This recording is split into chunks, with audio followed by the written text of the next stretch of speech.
Every year for the past decade, Bloom Shapiro and the Connecticut Business and Industry Association have partnered to produce the Survey of Connecticut Businesses, taking the pulse of Connecticut's business community and trying to anticipate conditions over the next 16 months. This year's results are in, and Bloom Shapiro managing partner Carl Johnson is here to tell us what they discovered. Carl, thanks for being here. Thanks for having me, Lori. So I took a look at the summary, and I mean, it's mostly not good, but some good. This is the 10th year Bloom Shapiro's done this survey with CBIA, and the reason we do it is to try to get business information out to the business community, but also to our elected officials so they can take some action on it. But I think this year it's sort of a mixed bag. There is some good news that profits, more companies are profitable, more companies seem to be hiring a little, but there's this umbrella of sort of uncertainty hanging over everyone with the world economy, the national government, the healthcare costs, taxes, the new taxes in the state. So I think businesses are just hesitant to invest in long-term investments, which is not a good thing. Was there a time in this decade when you did the survey and they gave thumbs up and they were happy? Well, that's probably they're always looking for it to be better. I think businesses always want to be more profitable. They always want to be hiring people, so it is a positive group. But I think 5-6 years ago, I think it was pretty active. I think as we know, since 2008, it's been a little discouraging. And every night in the news, the stock market's going down or whatever, it starts to feed on itself. But hopefully things will turn around. I mean, aside from the factors, of the global economy and that kind of thing, I mean, what is it specifically here in Connecticut that they seem to be frustrated about? Well, I think actually they're hopeful this, a new administration and I actually think the governor was strategically correct in attacking the budget first and trying to get that off the table. I know a lot of people disagree with new taxes. I'm not happy about paying more taxes, and businesses aren't. And the expense side, people aren't happy about expenses being cut. But we've got a balanced budget, theoretically, going forward. That is off the table now, and now we can start talking about jobs. And I know some of the employees over at CBIA are encouraged with the discussion, at least the dialogue with the administration going forward. So we're going to try to push some initiatives, tax credits, research and development, investment tax credits, training for individuals trying to get the right jobs matched up with the training programs that are out there. So there are a number of things they can do. And also government needs to, and this is tough nowadays, is think long-term. Infrastructure, energy, education, those are things government should be pushing, and it's hard in this economic time. Yeah, it definitely is. I mean, some of the things that you mentioned, though, are things that the Republicans were trying to talk about during the budget process and that didn't get through. I mean, we just heard Chairman Labriola say he has no confidence that anything's going to get accomplished in the job session. Again, I'm registered as an independent, and I'm a businessman, and I try to be optimistic. We're going to push with CBIA our agenda, and so we're going to see where it goes. Like I said, businessmen are optimistic. We want to push our program. We want to hire people. We want our business to grow.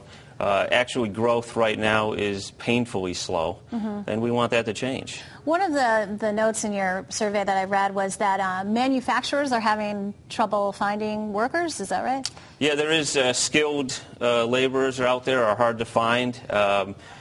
But again, we don't really have that workforce here, though, in Connecticut, do we? Or it's very, as the survey says, they're having a real hard time finding those skilled laborers. A lot of, and also within the survey, it talks about a lot of companies being recruited to go down south. Yeah. And the labor is cheaper down south. That's another big concern that we have.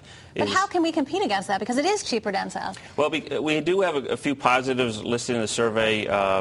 We're right between New York and Boston, which is viewed as a positive. We have a very educated workforce, which is viewed as a positive. But they're not going to take those skilled laborers' jobs, are they?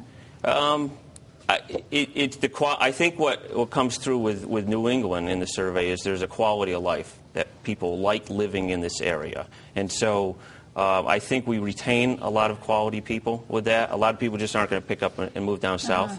But we do lose business moving down south. So we need to combat that. Right. There's also big news that came out this week about a company building a $1.1 billion lab at the UConn Health Center in Farmington. I mean, what's your take on how that might, I don't know, I mean, do you think that could serve as kind of a, the incubator for It's great change? news. I mean, we need something to springboard us moving forward. That could bring a lot of high-paying jobs to Farmington, the UConn Medical Center, which high-paid individuals spend.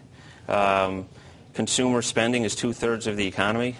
Consumer confidence is a big item if we can get the confidence rolling in Connecticut. So, and that's why I think CBIA is encouraged, at least with the dialogue with the administration. So we're not going to try to get caught up in politics. We're trying to move forward and create business. And some people will say, okay, well, it's another big business coming in. And the governor's gotten some criticism for the First Five program because he's, offering tax incentive packages for big companies.